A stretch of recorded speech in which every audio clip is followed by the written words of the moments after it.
আসসালামু আলাইকুম রহমতুল্লাহি বরকাতু। বন্ধুগণ, কেমন আছেন আপনারা? অবশ্যই ভালো আছেন, সুস্থ আছেন। আজকে আমি যাচ্ছি তেজগাঁ সাতমাতা রোড। এখান যে একটা কলেজে প্রবেশ করতে হবে। কলেজের ভিতর ডেকোরেশন কাজ চলতেছে।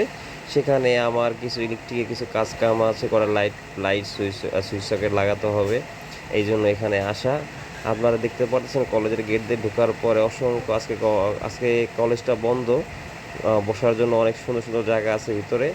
এখানে সিরিয়াল বা সারিবদ্ধ রাখা আছে চেয়ার। মানে কি বলবো যে কলেজের ভিতরে।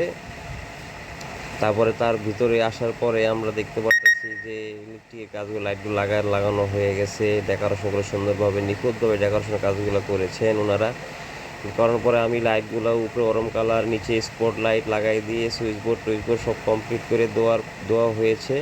সুন্দর করে 4টা রুম আছে, এরকম 4টা 5টা রুম আছে এরকম। সম্পূর্ণ কমপ্লিট করা হয়েছে।